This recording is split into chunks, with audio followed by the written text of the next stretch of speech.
Okay, well, good morning. Welcome to the Fifth Court of Appeals, or Lisa was gonna.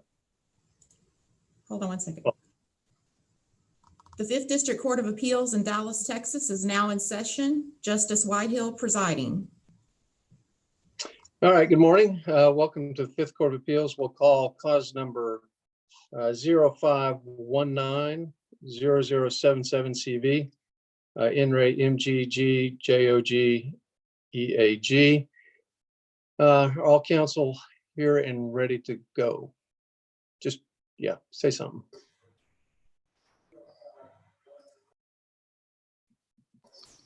I'm getting a bit of an echo. Well, I'm echoing, or y'all are, or what's happening?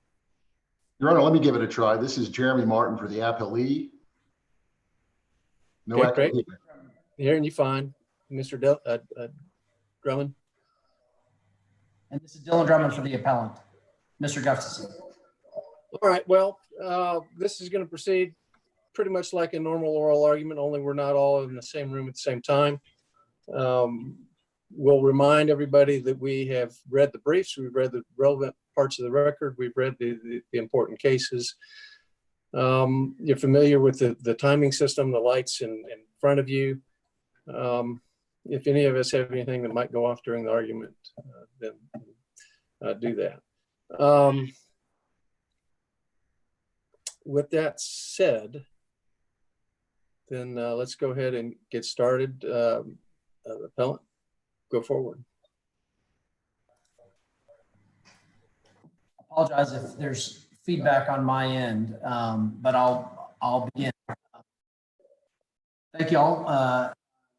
Good morning, and may it please the court. My name is Dylan Drummond, and I represent Mr. Gustafson in this dispute. Legally, this is a very straightforward case. Mr. Gatewood does not, Miss Gatewood does not dispute that Mr. Gustafson and his former employer, Progressive Waste. I'm going to pause for 1 second. Can everyone else hear that echo, or is it only me? Yeah, no, I can hear it. All right. I can hear it there. All right. Well, I'm not sure how to work around the echo, what the issue is. Haven't experienced it on any other Zoom, but we'll just try to plow right through. My sincere apologies.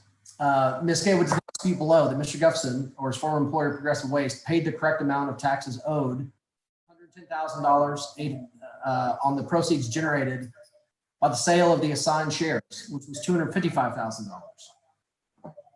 The only dispute is whether, as a matter of law, parties could have contracted in the agreed divorce decree via the definition of a term contained in an extrinsic document that was never introduced into evidence. So let me, well, hang on. Let me ask a question here. Yes. And I'm confused by this. Mr. Gustafson's employment was terminated before these sales came up, right?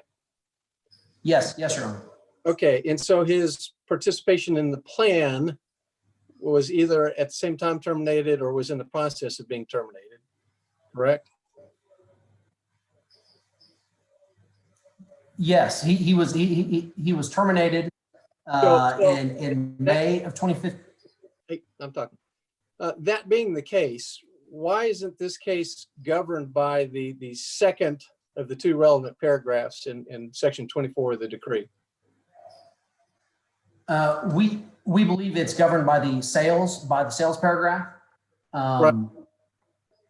So why didn't you brief that in your opening brief? Well, we've consistently briefed that we believe the sales paragraph is the governing position, the governing provision, not that the distribution paragraph is. In fact, yes, Your Honor. No, go ahead. You're doing fine. And again, my apologies. I'm on a loop apparently. So the paragraph at issue, I believe, is on page 61 of the clerk's record that we briefed.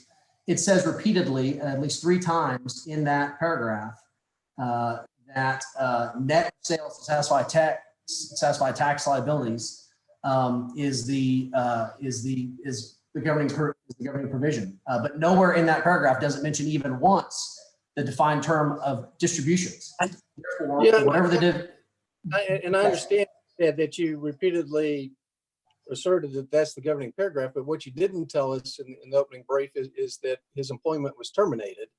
And this was a sale pursuant to the terminated employment. Yes, yes, Your Honor. That's in our statement of facts that recounts the timeline. It was terminated May of 2015. Termination was not final until August of 2015, and that these sales occurred. The first tranche was on December 29th, 2015. The second, again pursuant to Ms. Gatewood's request, was in March 23rd of 2016. So, now, counsel, that was a partial sale in December, correct? Not a sale of all shares. Yes, Your Honor. The sale was accomplished in two tranches. Ms. Gatewood.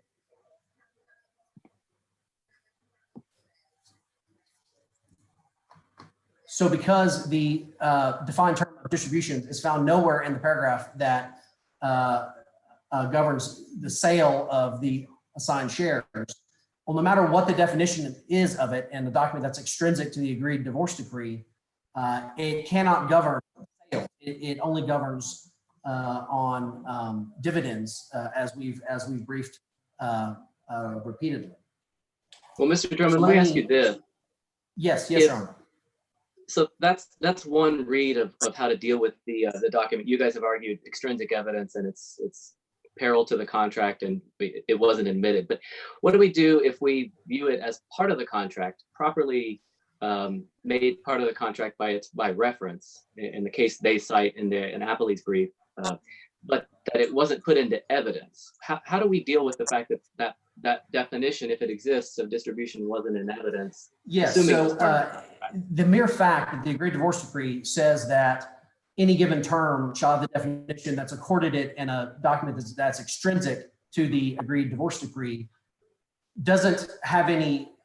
It doesn't miracle into the 4 corners of the contract the actual definition that may or may not be given to that term in the extrinsic document. The document has to have had to come into evidence for the substance of what it purportedly says or doesn't say about that term for that to govern here. And we are certainly not aware of any law that says that the mere fact that you reference another document may or may not have a definition that the parties wish to incorporate. If you don't actually introduce evidence of what that definition was, it is not in the record. It wasn't before the trial court. Certainly isn't before this court. Let's go to something. I have a question based on Justice Osborne's question. Then we're kind of talking about them as two paragraphs. I think we are on the same page. The first one is page 60. You have to give 100%. The second one being page 61 of the clerk's record, where you take out taxes. The first paragraph discusses, quote unquote, and because they're capitalized, assigned shares, and those seem to be the wife's shares. The second paragraph discusses all shares, and so I wonder if there's a difference, and in this situation, is there evidence in the record that your client's shares, in addition to the ex-wife's shares, were either received by him in kind, as the little one says, or the little double I cash representing all shares? Is there evidence of the record that all? I'm sorry, Your Honor. It was hard to make out that question. I'm not sure. So is there repeat a portion of it? Is there evidence in the record of all shares versus just her shares being disposed of? The evidence in the record, and again, I may not have quite heard the question, but the evidence in the record is that Ms. Gatewood asked Mr. Gustafson to dispose of these shares. He did that in exact accordance with what her wishes were in the 2 different tranches. All of them were sold. The lion's share of the proceeds from that assigned sale, 97% of which were taken out as income payroll taxes from Mr. Gustafson's former employer. He had already been terminated, as Justice Whitehill has pointed out. So he had very little ability, if any, to go to his former employer and ask, hey, well, why don't we, instead of paying the IRS these payroll taxes, pay them to my ex-wife instead. That isn't permitted by law. It certainly wasn't a relationship that he had with his former employer, who had already terminated at that point. I'm not sure if that gets to what your question was, Your Honor. Is there any evidence that his shares were sold? That his shares controlled, Your Honor? Were sold. Yes, the evidence is that the first tranche was sold on December 29th. Those sites are all in our brief. I can give them to you again. The first sale generated over $109,000 in proceeds. That's a calculation from his former employer, from Progressive Waste. The net that was remitted to Mr. Gustafson after that sale in December 2015 was $63,000. Counsel was, Yes, Your Honor. were the appellant's shares ever sold, and when was that? Well, the only shares that, and I apologize to Justice Carlisle if that's the question that you've been trying to ask this entire time. The evidence in the record is as regards the assigned shares, which are the shares over which Mr. Gustafson was empowered by the agreed divorce decree to hold in trust for his ex-wife. Once he was terminated, he had to, his former employer told him he had to disperse all of those shares. I would have to look, Your Honor, at the record to see if there's any evidence about shares apart from the assigned shares. That frankly has never been a part of this dispute. And I don't believe it's been briefed by either side, but I'm happy to look into what happened to the other shares that were part of the plan that were not part of this assigned share bucket that is the genesis of this breach of fiduciary duty claim that is at the heart of this dispute today. So let me, in the remaining time that I have, I want to go through the only claim upon which Ms. Gatewood prevailed below was her breach of fiduciary duty claim. This is confirmed by the fact that the only actual damages that were awarded in the case were for breach of fiduciary duty. Although the final judgment nominally states that it granted, quote, a requested modification, trial court also makes clear in the final judgment that the only basis of relief sought by Ms. Gatewood in her modification petition that the trial court actually granted was her breach of fiduciary duty claim. All other substantive relief that she sought in her modification petition, namely exclusive right to make medical and educational decisions on behalf of the children, was expressly denied. Of course, among all fiduciary duties that are recognized at Texas law, a fiduciary duty to pay taxes owed to the IRS to another private citizen is not among them. Yet the effect of the court's ruling below is exactly that somehow parties can contract to create a fiduciary duty to refuse to remit taxes owed to the IRS. So in order for her to have prevailed on her fiduciary duty claim, Ms. Gustafson had to meet the prongs of such a claim, namely that Mr. Gustafson breached fiduciary duty that he owed to her, and that this purported breach either approximately caused Ms. Gatewood to sustain damages or resulted in a benefit to Mr. Gustafson. I want to begin with the fiduciary. Yes, Yeah. Sorry, counsel. And you're probably going here. Appellee cites Miller v. Miller to support their argument that the presumption of unfairness applies, that it's the fiduciary's burden to establish the proof of benefit. What's your best case in response to that argument? Yes. So the burden shifting there, and again, these cases are cited in our brief. It only comes into account. One moment while I get over there. So it's the Moore case out of the Texas Supreme Court. It's a 1980 case, and it talks about that Texas courts only impose burden shifting to show that a transaction was fair and equitable if personal profit is gained by another. That's a direct quote from Moore. Also, the Swenson case, it's also in our brief, 1974 Texas Supreme Court, says that this presumption only arises against a party who claims a benefit of the actual transaction, but neither are the case here. In fact, Mr. Jefferson has done the opposite. He claims he never received any benefit or any profit from this transaction because, again, he never saw the funds that were withheld by his employer. They were sent straight to the IRS before he was ever paid the net from these assigned sales. And then he, I think it was $107,000 that his employer had withheld in taxes. Of the total $110,000 that were the total amount that were withheld for taxes and that make the basis of the trial court's damage award here. So that leaves about $3,700 that Mr. Jefferson withheld above the $107,000. That was based on the advice of the CPA he shared with Ms. Gatewood, who advised him that his tax burden was 43.4% instead of 41.95%, which is what the company had withheld at. And so to the extent it could be construed, of course, we vigorously contest that it could be that he gained any benefit from merely paying his taxes. The extent of what he personally withheld was only $3,700. It was not $110,000. It was not the $107,000 that his former employer, Progressive Waste, had withheld. Mr. Drummond, Yes. the appellee makes the argument. I guess maybe they make the argument about there being some benefit in terms of tax treatment of all of this.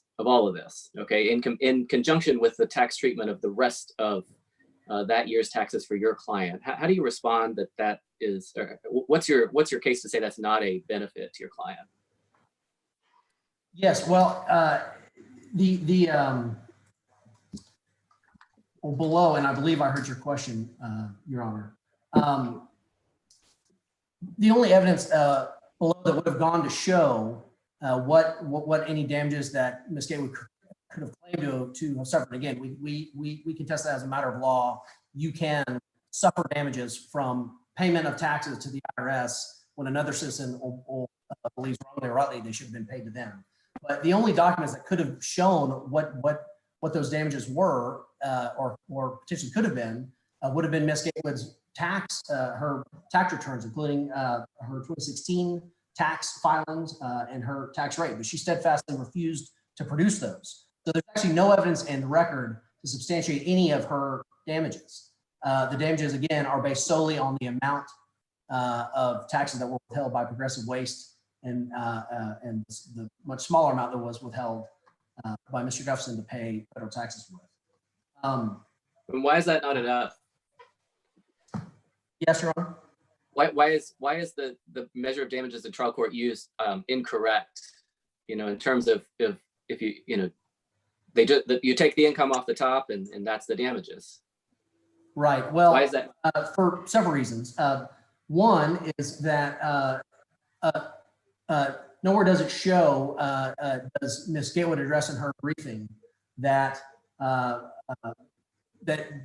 she suffered any damages because Mr. Jefferson offered to pay her out of his own pocket the amounts both he and Progressive Waste had withheld for taxes, the total amount, the $188,000. But unfortunately, Ms. Gatewood did not agree to amend the agreed divorce decree to allow for such a direct payment. It was forbidden under the terms of the agreed divorce decree. They would have had to have amended it for him to be able to pay her directly. She refused, instead amended her modification petition to fiduciary claim. Another reason why that measure of damages we believe is incorrect is that there is zero Texas law saying that if you believe that you were owed monies that someone else paid to the IRS as taxes, as income taxes, that can somehow form a part of your damage line. That just isn't what Texas law is, and frankly would be a novel holding if this court were to follow the court below. Also, hand in hand with the lack of evidence, both as a pure matter of law, but also evidentiarily, is the proximate cause prong of what Ms. Gatewood needed to prove. There again is no law that rightful payment of taxes can cause injury to someone claiming a right to those same funds. Another prong of proximate cause is foreseeability. As to foreseeability, it's been defined by the Texas Supreme Court in the Ball's case, which again cited in our brief, that it's foreseeable a person of ordinary intelligence should have anticipated the danger that's created by an act or omission. Also, if the defendant is aware of prior similar conduct, it gave the defendant notice of the general nature. But here, there's no evidence in the record of prior conduct by anyone sufficient to have made Mr. Gustafson anticipate that dutifully paying his federal taxes on the proceeds from the assigned sale could have put him in jeopardy of being found to have harmed Miss Gatewood. In the brief time that I've left, I want to turn to attorney's fees. Yes, Real quick. Would you characterize the damages awarded as actual damages? Yes, that's actually directly from the final judgment. The only actual damages are the $888,000. They're called actual damages in the final judgment. I believe that's on I believe that's on the clerk's record, page 218. There's also findings of fact, conclusions of law as to the actual damages. Conclusion number 7 at page 263 and finding number 24 at page 262. And again, that is all on our brief. In order to recover attorney's fees, a party must prevail on a cause of action for which attorney's fees are recoverable. And they must recover damages on that claim. But in Texas, attorney's fees are not recoverable for breach of fiduciary duty. Therefore, Ms. Gatewood is not entitled to an attorney fee award on her breach of fiduciary duty claim if it even somehow survives. Did the trial court have discretion? Sometimes, like in the estates code, even the losing party can receive attorney's fees. Is there something in the family code that would have given her discretion to give attorney's fees to the ex-wife, even though she lost the modification arguments? No, Your Honor. While we absolutely agree that trial courts have broad discretion, there is no Texas case or Texas statute that says that you can award attorney's fees for a breach of fiduciary duty, or certainly none that has been briefed to this court. And even though paragraph 27 of the agreed divorce decree arguably makes attorney fees recoverable under that document, that's only for a breach of contract claim. It's not for a breach of fiduciary duty claim, which is all that she brought here. So even if Ms. Gatewood's fiduciary claim survives, her attorney fee award must fail as a matter of law. I see my time has expired. Okay. Mr. Martin. May it please the court, counsel. This is Jeremy Martin for the Appellee Elizabeth Gatewood. I'd like to start with Justice Whitehill's first question about the termination of employment or the termination of participation in the plan, which I think the court has correctly pointed out is the triggering mechanism for the application of paragraph 2. I think the actual correct response to the court's question about why the issue of termination of employment or termination of the plan wasn't briefed is because it's not part of the record. It's not reflected in the record. And in fact, that's not what happened at all. Briefly, I want to cover the chronology of how. Well, I mean, his reply talks about evidence where he was terminated. He talks about being terminated, and that's not objected to. Right. And then that. In the reply. Go ahead. Sorry. No, Your Honor, absolutely not. Please go ahead. I'm sorry, I interrupted Justice Whitehill. Please continue. No, I was done. Well, I'll just answer Justice Whitehill's question real quick. That's right. There was some testimony in the record, but then there was further testimony on cross-examination. And what the record reflects on cross-examination is that actually what Mr. Gustafson testified to was that in August of 2015, he had reached a quote unquote agreement for his termination. And then what the record further reflects is that Mr. Gatewood remained employed. His employment was not terminated until October, at the earliest of October 2016. Long after. Mr. Martin, let me have you address this because we probably could sit here all day and talk about the actual date, both sides. Okay, fine. When it actually happened. But if I'm looking at the bottom of 60 in the clerk's record, we have the triggering for that paragraph to apply. And this is where they can take out taxes paragraph, right? Paragraph 2. The trigger is he's got termination is one, a termination of employment, or other event which causes termination of participants' participation. I mean, I guess I wonder how we don't have that latter other event. The answer to the court's question is that the only event that's ever even been vaguely gestured to by Mr. Gustafson is his termination of employment. And that's the testimony that Justice Whitehill is talking about, where he says, I entered into an agreement for my termination of employment in August of 2015. Now, what's interesting is then he testifies that he allegedly gave Ms. Gatewood the notice that's required in the following line of the paragraph the court was just looking at. He says he gave her that notice in October of 2015. There's no other evidence in the record of that he ever did that. And in fact, he didn't. He certainly didn't do it in writing. He didn't. No, wait, you just said he didn't. Is there evidence in the record that he never gave that notice? There is evidence in the record that when asked to actually provide a copy of the written notice in compliance with this paragraph, he could not. Did Mrs. Gustafson never say, no, he never sent that notice, I never got it? I don't think the record actually reflects that, but I think at this point we're down to credibility determinations. And I think the trial court was absolutely within her discretion to make a credibility judgment on that point, that did not happen. All right. Is there any evidence in the record that Mr. Gustafson, husband, could have avoided the 97% of the tax liability that the company withheld? I mean, is there any evidence that he could have gone to the company and said, no, you got to give me that money so I can give it to her? Right. And so here's how that should have gone. My question is there evidence in the record that he had the ability to do that? Yes, Your Honor. There's going to be a series of emails at the end of the 6th volume of the reporter's record. These are exhibits that were admitted into the evidence at trial. And they reflect that during the lead up to the sale of the first tranche of assigned shares, it was not all shares. It was absolutely no question the first tranche was Ms. Gatewood's assigned shares. In the lead up to that, the discussions start to happen about how we're going to handle the taxes. And the way that the discussion goes is we're going to use a 1099.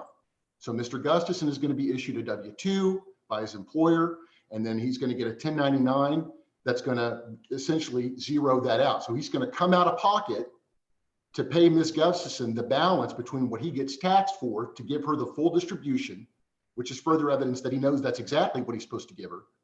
And then through the tax treatment through the 1099, then he's supposed to recoup that and true that up at the end of the day with his taxes. The problem is that Mr. Gustafson made so much money, made over $2 million, that his accountant steps in and says, yeah, we can probably do a 1099 and do all that, but you got to understand, John Gustafson, that when you write your wife that check and you think you're going to get that back, you're going to recoup it through the 1099, you're not, because you're already subject to alternative minimum tax. And it's at that point that Mr. Gustafson says, no, I'm not doing it, pound sand. And then he tries to find a way to justify what he's done. And then he turns to paragraph 2, which I think, as the court has clearly identified, doesn't apply. That's what happened. And that's the benefit, by the way, that Mr. Gustafson obtained as a result of this breach of fiduciary duty, which absolutely puts the burden on him to demonstrate the fairness and equity of this transaction. And he can't. And that is the bottom line of how the 1099 was supposed to go. And when he found out he wasn't going to get his money back because he made so much money, he decided to let Ms. Gatewood try to fight it out in court, which is what happened. That's the answer to the question. Now, I want to make sure that I'm clear when I emphasize that the court has absolutely identified the real problem here, which is that paragraph 2, which is the only paragraph they're relying on, is only triggered by a distribution, small d, a distribution of all shares, not the assigned shares, not just Mr. Gustafson's shares, not Ms. Gatewood's shares, all shares. The record reflects that Mr. Gustafson, and this is under the final decree, that Mr. Gustafson had over 17,000 vested shares at the time of this divorce. Okay, the 2 tranches that were sold were for, I believe the number is, in the December tranche was 4,712. Those were only Ms. Gatewood's shares. So right out of the gate, no matter what, the December tranche does not, paragraph 2 is not triggered, because we know for sure it's not all shares. The second tranche is 10,000 shares. So even adding 10,000 to 4,712, we don't get up to the full 17,000 shares. There is absolutely no evidence in this record that either in December 2015 or March 2016, that all of the shares were distributed under the plan. And I'll do one better. If you look at the language that Mr. Gustafson is actually relying on, it's the very last 3 to 4 lines of paragraph 2, where you've got the little Romanet 1 and the little Romanet 2, where it talks about net of sales to satisfy tax liabilities and charges. And then the really important words are under the IESI plan. Okay, so what happens is once these shares, and it's all of the shares, once they're distributed, and they're being distributed as a final act, as the final distribution, the plan is being administered by a trustee and a committee who are referenced above in the same paragraph. And upon final administration of Mr. Gustafson's shares, there's going to be a final distribution. Well, in the course of that final distribution, the plan and the fund are going to have certain, and it's referenced right here, tax liabilities and charges. And what this agreement says is we agree that in the process of that final distribution, some of those shares are going to have to get sold by the plan, by the fund, to pay those tax liabilities and charges. And then the net of that is going to go to Mr. Gustafson, and then the net of whatever Ms. Gatewood's assigned shares are go to her, 100%. That's what this paragraph says. This paragraph is not about Mr. Gustafson's own payroll tax.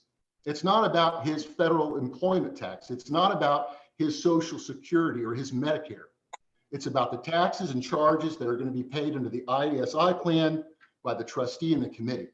There is no evidence in this record that net of sales, and by the way, there's no evidence that Mr. Gustafson sold any shares.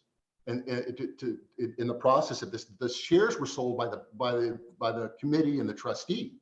That's who sold the shares, not Mr. Gustafson.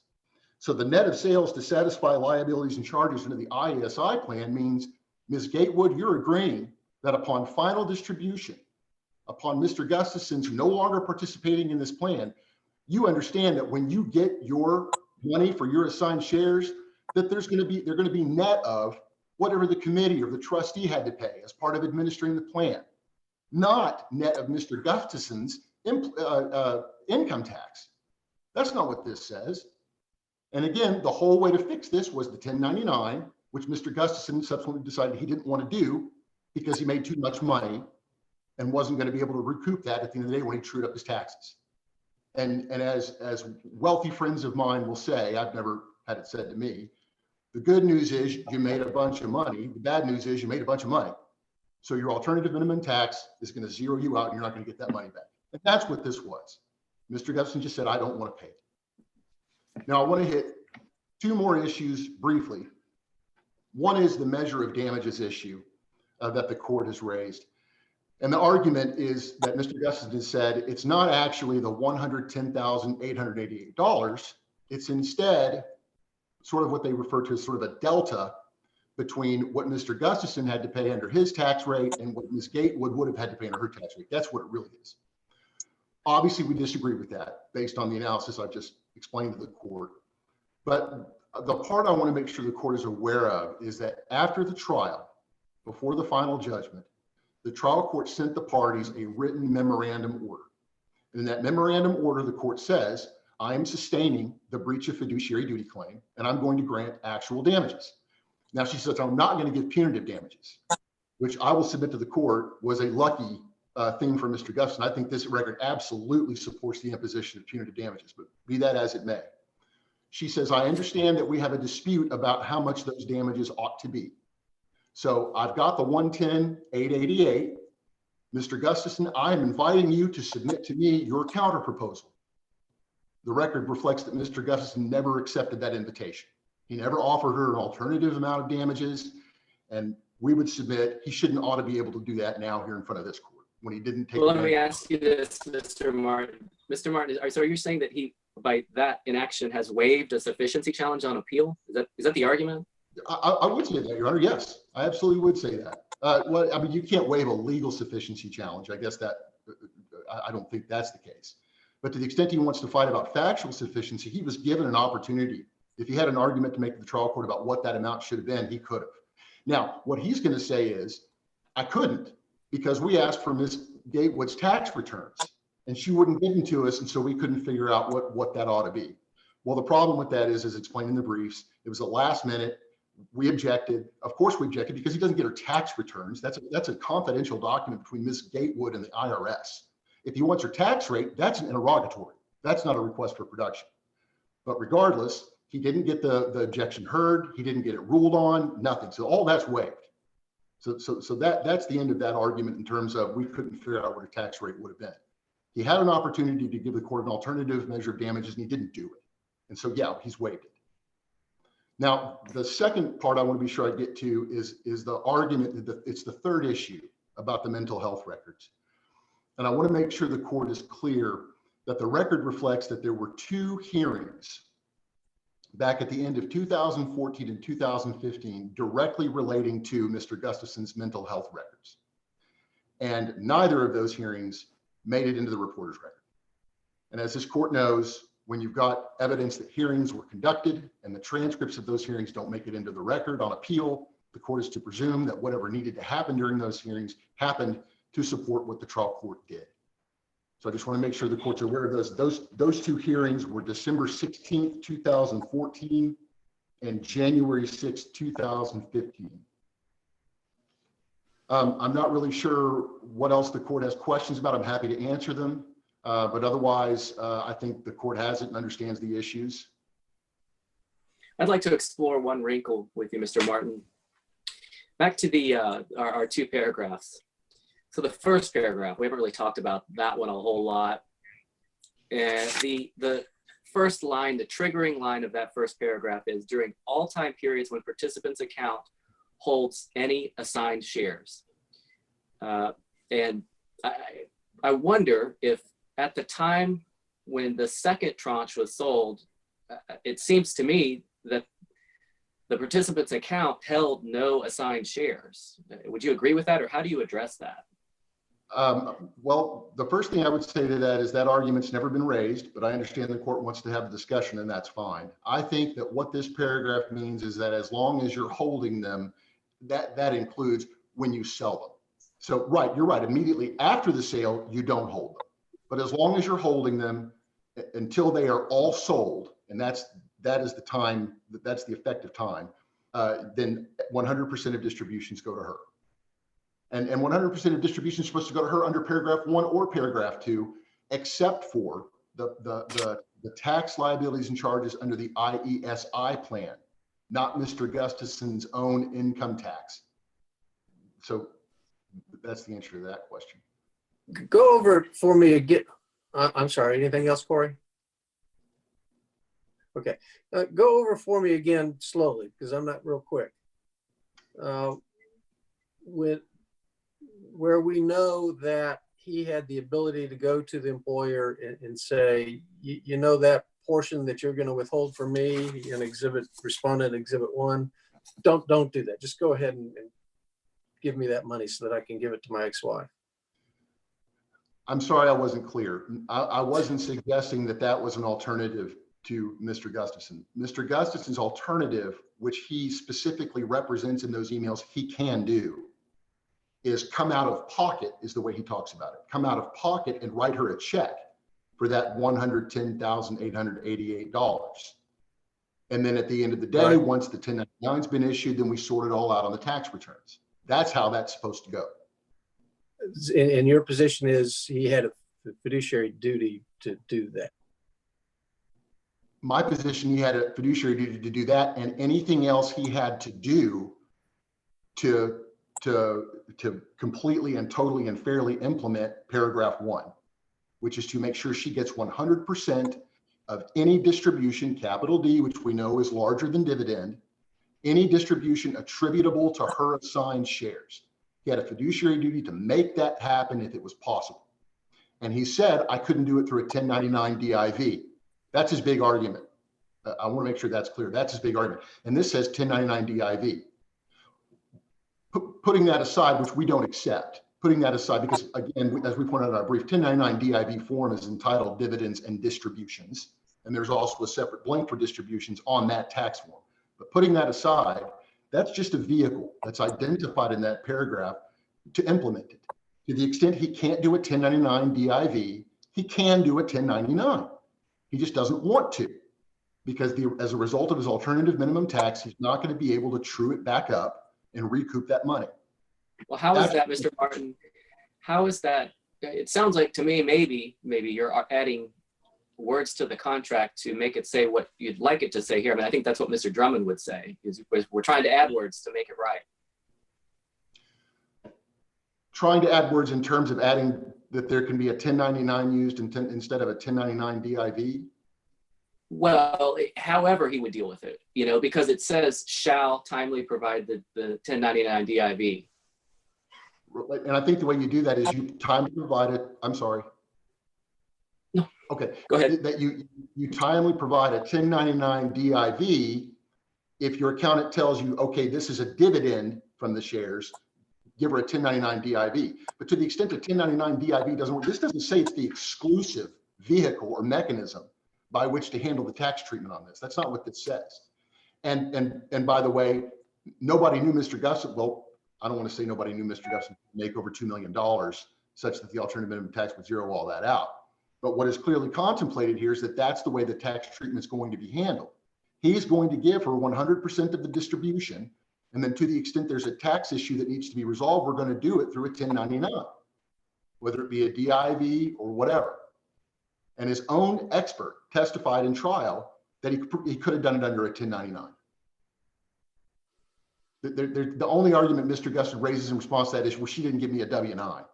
I mean, it's a total throwaway. He doesn't identify any information a W-9 needed. He doesn't explain. His accountant won't even go there. And by the way, his accountant also confirms that distribution isn't Canadian for dividend, which I think was also an important part of Mr. Gustin's expert's testimony. Mr. Martin, I have a question, and it's in a different area. In your footnote, you say that the attorney fees award, which I believe were about $50,000, must be reversed because the actual damages must reverse with their fiduciary duty. What were the $50,000-ish in attorney fees for, if not for fiduciary duty? So that's actually in the appellant's brief. And that is the only reference in the appellant's brief to the attorney's fees issue. So number one, I'd like to point out that it's just sort of Well, I'm asking for your response to their claim, their position. Under the family code, Justice Whitehill raised this. Under the family code, there are specific provisions. I believe it's chapter 106. I may be wrong on that, but there are specific family code provisions that give family court judges discretion to award attorney's fees, including for defending modifications. And let's not forget, this whole case started because Mr. Gustafson was trying to modify possession and access for a complete flip-flop, and he lost. Does the court not specify that the awards were for fiduciary duty? She does, and in fact, the opposite. The court specifies they were for the modification. Over and over, every time it's referenced, it's for the modification. Yeah.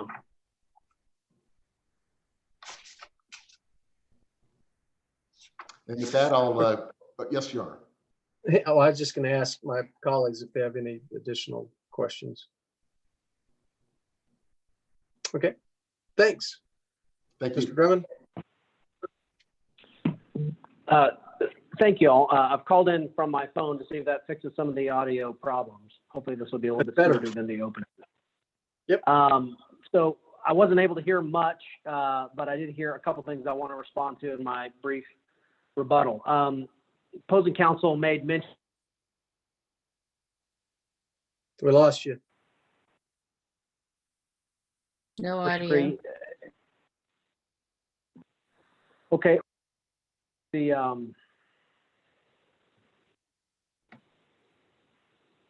Okay, go. Can y'all hear me now? Sometimes. Okay. Basically, the page of the reporter's record that Ms. Gatewood cites to for the purported admission by Mr. Gustafson's expert is incorrect. If you look at the page upon which they cite to, it's page 167 of volume 4 of the reporter's record. They say that that Mr. Gustafson's expert said that you could use a 1099. He in fact said the opposite. If you look at the following page, lines 8 through 14, page 168 of volume 4 of the reporter's record. Question. Okay, so you've seen cases in which an individual has issued a 1099 to for wages to a spouse or ex-spouse. Is that correct? Answer: I don't know if I've seen it for wages. I don't know that I've ever seen it for wages. Fact is that Mr. Gustafson's expert testified to the opposite, that you cannot use a 1099. He's never seen it. I made out a brief mentioned by opposing counsel arguing that somehow Mr. Gustafson had waived factual sufficiency. He neglects to mention that Mr. Gustafson filed a motion for a new trial, which preserves factual sufficiency complaints. So that is that's spurious and shouldn't be given any consideration. Mr.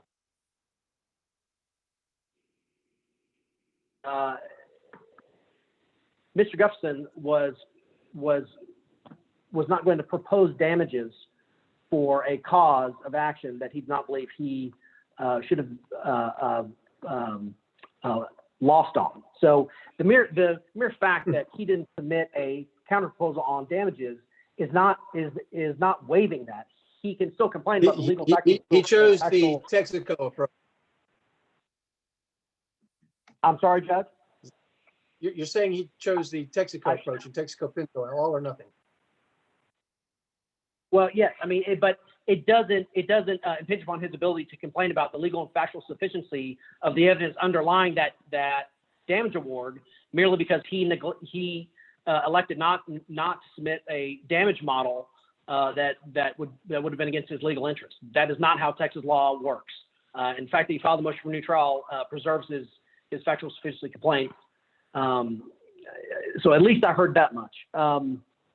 As far as confidential documents, and I heard a little bit of what opposing counsel said regarding the return of the medical records. Frankly, I can't imagine anything more confidential or protected than your therapist's notes made during counseling sessions.